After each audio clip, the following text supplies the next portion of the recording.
Quer aprender sobre Data Science, mas não sabe por onde começar? Quer saber das skills, dos perfis dessa grande área que é o mercado de Data? Fica comigo até o final do vídeo que eu vou destrinchar para você toda essa questão relacionada à carreira de Data.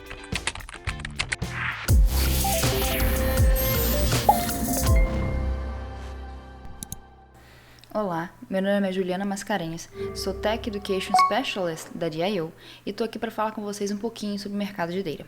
Dessa forma, ao longo do vídeo, eu vou falar com vocês sobre cada perfil que tem dentro dessa carreira, que são engenheiro, analista e cientista. Tá? E por que todas as empresas devem estar atentas a essa questão, ou seja, ter um profissional dentro da sua equipe. Além disso, além dos perfis que eu vou destrinchar junto com vocês, eu vou dar um roadmap bem básico para quem está querendo iniciar na carreira. E aí a gente vai falar um pouquinho sobre cada tecnologia, sobre as questões relacionadas a cada profissão, ou seja, a cada perfil da carreira de dados. Bora lá nessa aventura? Vamos falar um pouquinho? Vamos conversar? Apesar de Data Science, ou seja, ciência de dados, ser uma carreira específica, muitas vezes ela é usada como um jargão para poder designar toda uma área, ou seja, a carreira de dados, a área de dados. Dentro dela, temos o engenheiro de dados, o analista de dados e o cientista de dados, cada um com sua perspectiva sobre os dados e cada um com suas funções, suas atribuições específicas. Cada um cuida de uma etapa do processo. Existem outras variações, mas, para dizer a verdade, a grande maioria se engloba dentro desses três perfis, engenheiro, analista e cientista. Então, vamos começar pelo engenheiro. O que caracteriza um engenheiro de dados? Um engenheiro é aquela pessoa, aquele cara que vai cuidar de toda a infra, toda a parte de solução voltada para a construção de persistência de dados. Ou seja, o engenheiro vai tratar os dados, vai pegar todo aquele conjunto bruto, né, que seria um diamante bruto, deve tratá-lo, limpar, realizar todo um processo para que depois ele possa construir uma solução. Construir pode ser manter também, depende se a empresa que você está trabalhando, ela já não tem uma estrutura específica para aquilo. Então você vai fazer o quê? A partir dos dados que você já limpou, já tratou, você vai designá-los para uma determinada estrutura, seja um SGBD, um Data Lake ou um banco NoSQL. Uma outra atribuição do engenheiro de dados está relacionada à manutenção do fluxo de dados dentro da empresa. Dessa forma, diversas empresas, quando vão construir o seu requisito, né, de vaga, ou seja, quais são as skills que um engenheiro de dados precisa ter, colocam lá conhecimentos em sistemas de mensageria ou sistemas orientados a evento. Nesse caso, eu posso dizer os principais, que são o RabbitMQ e o Kafka. Por que ele precisa fazer isso? Muitas vezes a gente precisa determinar um fluxo assíncrono de dados, ou seja, a comunicação entre os sistemas, entre as APIs e as aplicações deve ocorrer de forma assíncrona para trazer uma melhor experiência para o usuário, uma melhor experiência para o cliente. Assim, o engenheiro de dados também pode estar relacionado a essa questão. Então, uma boa skill para ter também na sua carta na manga é essa, de você ter uma noção de sistemas assíncronos. E geralmente você vai utilizar ou um serviço já existente na empresa, ou você vai ajudar a construir. Empresas maiores já têm toda uma infraestrutura preparada para isso. Contudo, essa comunicação assíncrona é interessante, ela precisa ser mantida. E muitas vezes você precisa melhorar o sistema e realizar a manutenção desse sistema. A gente consegue perceber desde lá atrás, 10, 15 anos, que a computação ela vem evoluindo. A tecnologia ela não para de ser aperfeiçoada. Lá em 90 surgiu a Microsoft e hoje em dia uma das maiores techs, uma das maiores big techs, certo? Uma das maiores empresas relacionadas ao mundo da computação. E o que eu quero dizer com isso? Com o passar dos anos, a computação foi se aprimorando, ou seja, nós tivemos maior poder de processamento, tanto em hardware como software. O hardware possibilitou a evolução do software, então a gente consegue criar aplicações mais robustas, com mais performance. O que nós temos hoje dentro da internet? O que o consumidor possui de interação dentro dessa grande rede? Serviços, diversos tipos de serviços, desde um e-commerce a um streaming de vídeo. Diversas plataformas existem na internet. E dessa forma, o que nós geramos quando estamos navegando? Dados. A cada byte gerado é uma nova informação a ser armazenada. E as empresas hoje, na verdade, o dado, o diamante bruto, é o grande ouro. É o novo ouro dessa era. Por quê? Quem tem informação tem poder. E mais do que nunca vivemos em uma era da informação, onde estamos gerando dados a todo segundo. Você utiliza seu celular, seu GPS, qualquer aplicativo seu consegue puxar algumas informações suas, e isso de maneira anônima. Cabe dizer este ponto. Todas as informações que trafegam, pelo menos teoricamente é para ser desse jeito, tá, gente? São feitas da seguinte maneira: eu tenho os dados para analisar, mas esses dados, eu como cientista de dados, irei analisar esses dados de maneira anônima. Então eu não posso ter nenhum tipo de informação que identifique o meu usuário, que identifique aquela linha, ou seja, aquela instância de dados, aquela quantidade de dados a uma pessoa específica. Mas voltando aí para o engenheiro de dados, tá? Uma coisa que está relacionada a essa grande área de dados é o paradigma do Big Data. O Big Data ele tem 3 V's mínimos, que são volume, variedade e velocidade. Esses 3 V's principais denotam aí e compõem o paradigma do Big Data dentro da computação. Contudo, a gente pode colocar mais 2, valor e veracidade. Ou seja, esses dados trazem valor para o negócio e eles são verídicos, ou seja, eles têm uma grande confiabilidade. É preciso, então, tratar esses dados de maneira confiável e de maneira responsável. O paradigma do Big Data, ele traz consigo uma série de novas informações, uma série de novas características para os dados. Não é possível mais, em dados gerados em real time, ou seja, gerados em tempo real, você utilizar um sistema básico, tradicional, de banco de dados relacional. Muitas vezes isso não é possível. O banco de dados relacional já não aguenta mais tanta capacidade, não tem essa capacidade para lidar com tantos dados. Assim como, por exemplo, em grandes demandas e pontuais também, como a Black Friday, a gente pode estar designando um banco NoSQL para tratar toda essa questão, porque os bancos NoSQL eles herdam características dos sistemas distribuídos, que são escaláveis, performáticos, entre outras características relacionadas a esta área. Assim, o que é preciso ter em mente?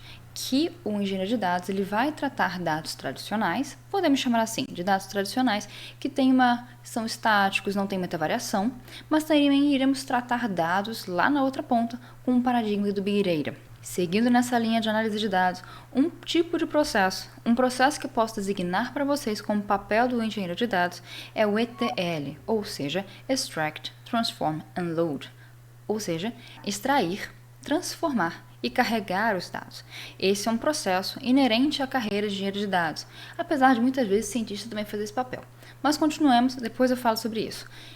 O que acontece com esse processo? Nesse processo, o engenheiro precisa estar extraindo os dados de fontes heterogêneas. Lembra que eu falei de variedade? Ou seja, temos diversas fontes gerando os dados correlatos. E esses dados precisam ser tratados e designar de maneira que eles sejam concisos entre si. Na verdade, que eles tenham uma coesão, correto? Então, a gente precisa tratar essas informações, extrair e tratá-las, que muitas vezes existe informação faltante. E essas informações precisam estar alinhadas. Os dados, na verdade, informação é diferente de dados. Os dados precisam estar alinhados, certo? Um conectado ao outro para que faça sentido. Após esse processo, eu tenho um transform, ou seja, eu vou designar a estrutura que meus dados terão. E aí eu preciso entender qual vai ser o cenário que ele vai ser aplicado. Se vai ser dentro de uma NoSQL, de um relacional, ou se tem outro cenário à disposição. Por fim, nós temos o load, carregar todos esses dados, toda essa estrutura que já foi bem definida para um sistema pronto, onde você vai fornecer todo esse dado, todas essas quantidades, todo esse conjunto de dados ao analista e ao cientista, para que eles possam analisar e tirar inferências, tirar insights desses dados.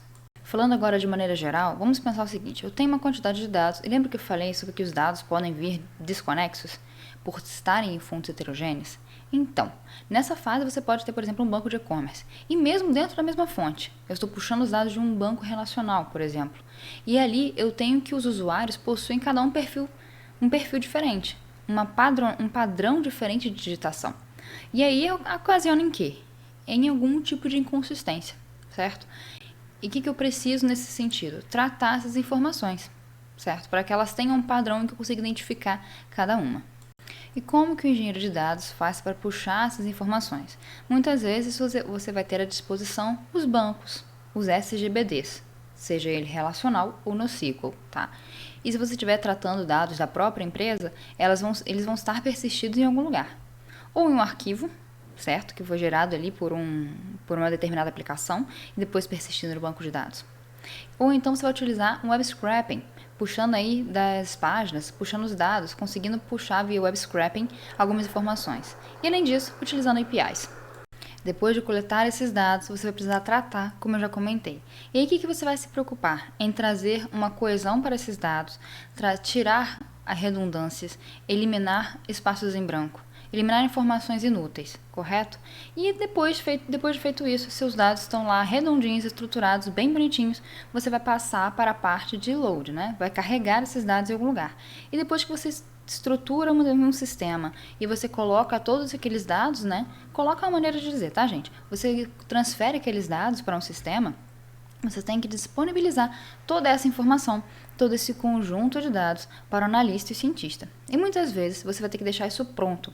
Ou seja, às vezes fazer uma integração entre MySQL e Power BI, por exemplo, e já deixar tudo redondinho para que o analista possa vir e puxar informações relacionadas a métricas de negócio. E já que eu falei do analista, vamos falar desse perfil agora?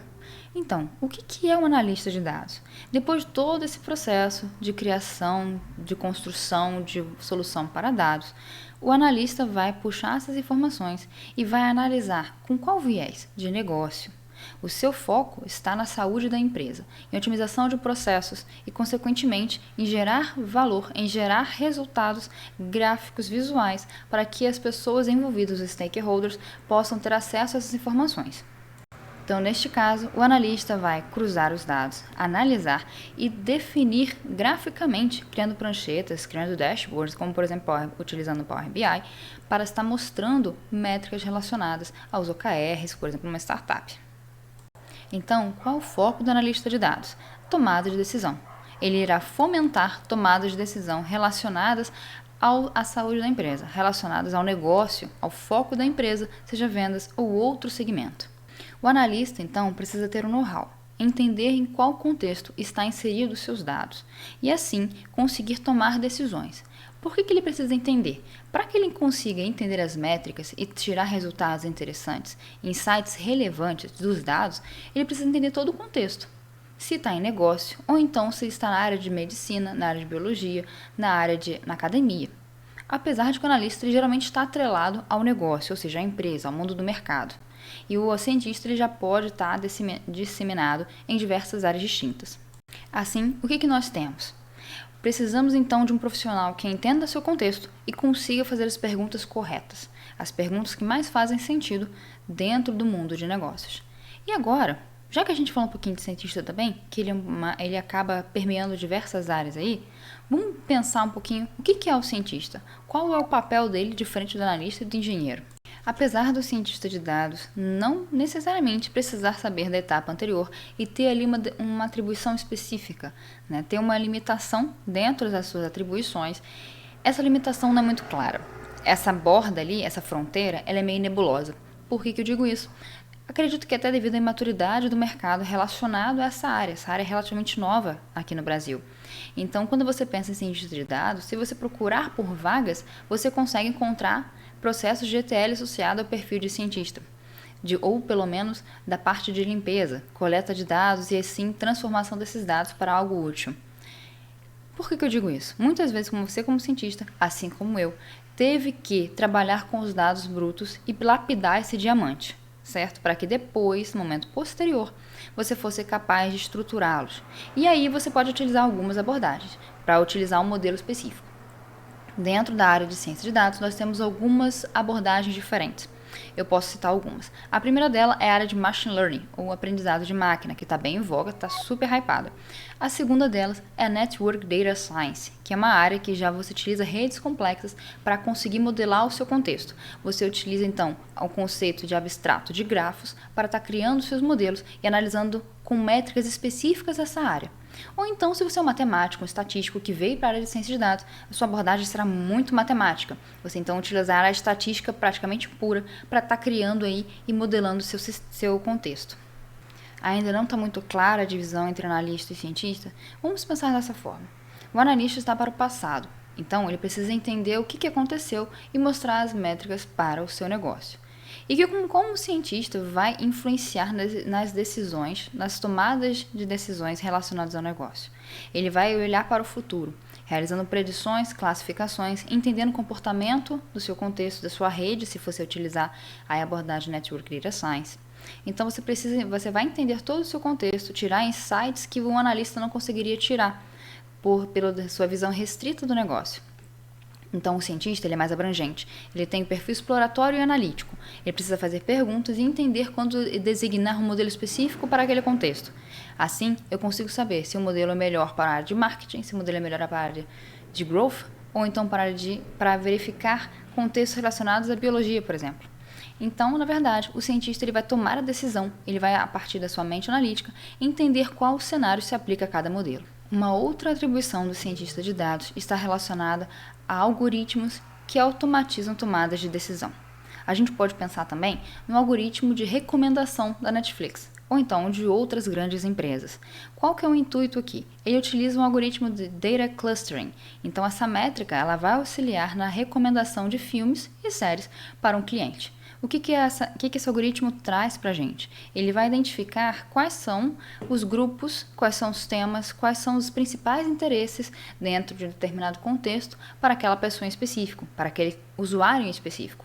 E assim ele vai além, ele consegue fazer um cross, ele consegue cruzar as informações e detectar se os usuários que têm perfil similar estão vendo os mesmos filmes. Se não, ele pode recomendar um filme a um usuário A que o usuário B estava assistindo, dado que os dois têm um perfil parecido, um perfil similar.